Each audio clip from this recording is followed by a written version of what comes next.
के बेटे ने बहुत बड़े आरोप लगाए हैं। मुख्तार अंसारी का बेटा जेल के अंदर जब मिल करके आया अपने पिता से, उसके बाद उसने ये कहा कि मेरे पिता की हत्या हो सकती है। मुख्तार अंसारी के बेटे ने गंभीर आरोप लगाए हैं। जेल में पिता की हत्या की आशंका जताई है।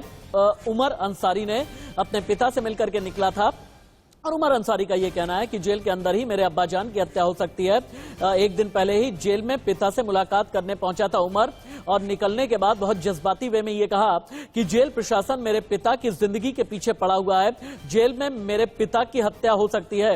इस पर भारतीय जनता पार्टी के राष्ट्रीय प्रवक्ता संबित पात्रा ने रिएक्शन भी दिया। एक बार रिएक्शन सुनते हैं, फिर रजनीश के पास चलेंगे। कह सकता हूं, योगी आदित्यनाथ जी ने उन सभी लोगों को बिना किसी भेदभाव के सबक सिखाया। लगभग 2000 करोड़ रुपए की संपत्ति इन लोगों की जब्त हुई। इन लोगों को जेल के सलाखों के पीछे भेजा गया है। कानून व्यवस्था के विषय में बात करते हैं। मैं सवाल पूछता हूं, आज मैं उत्तर प्रदेश का नहीं, मैं उड़ीसा का हूं, मगर मुझे आज उत्तर प्रदेश की व्यवस्था को देख के गर्व महसूस होता है। पहले उत्तर प्रदेश में जो लोग शासन करते थे वो आज लॉ एंड ऑर्डर की बात करते हैं। क्या ये मुख्तार अंसारी, अतीक अहमद, इनके नाम पे लॉ एंड ऑर्डर चलेगा?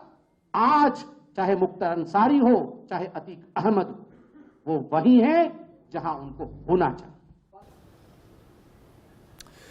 रजनीश, मुझे ये बताइए, अब तो काफी महीने बीत चुके हैं जब दूसरे प्रदेश से मुख्तार अंसारी को लाया गया, बांदा जेल में लाकर कैद कर दिया गया। बेटे को आखिरकार चुनाव के वक्त में क्यों जान का खतरा नजर आता है? क्या बेटे को यह समझ में आ गया है कि अब घोसी का मतलब मुख्तार अंसारी नहीं है, अब गाजीपुर का मतलब मुख्तार अंसारी नहीं है, अब पूर्वांचल का मतलब मुख्तार अंसारी नहीं है, अब मऊ का मतलब मुख्तार अंसारी नहीं है?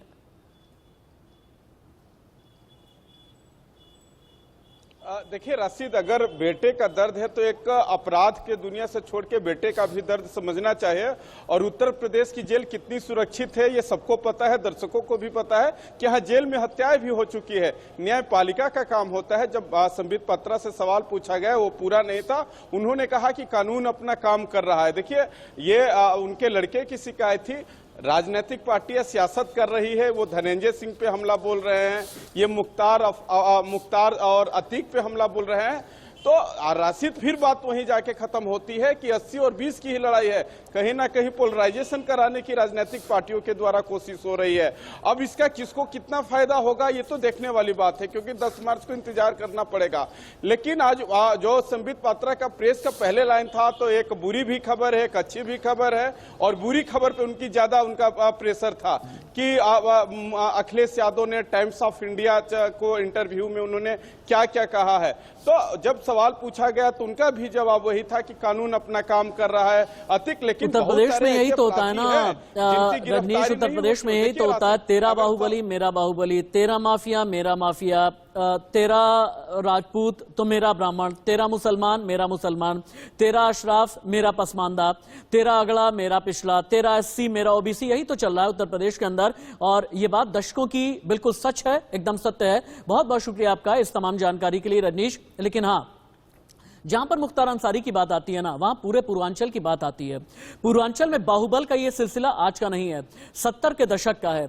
कमलापति त्रिपाठी के बाद हरिशंकर तिवारी से लेकर वीरेंद्र शाही तक, वीरेंद्र शाही के बाद फिर ब्रिजेश बनाम मुख्तार अंसारी तक, और उसके अलावा फिर धनंजय सिंह जैसे और अभय सिंह जैसे जो तथाकथित बाहुबली रहे हैं, वहां तक, जिन्हें सिर्फ और सिर्फ सियासत में अपना आश्रय मिला है, सियासत के जरिए सहारा मिला है, और ठीक इसी तरीके की सियासत चलती रहती है। बाहुबली कभी इनका होता है, कभी उनका होता है, कभी मुख्तार किसी का होता है, कभी उमाकांत रामाकांत जैसे किसी के होते हैं। इन सभी के बीच उत्तर प्रदेश की राजनीति है, जिन्ना भी है, पाकिस्तान भी है, बहुत कुछ अभी आना बाकी है।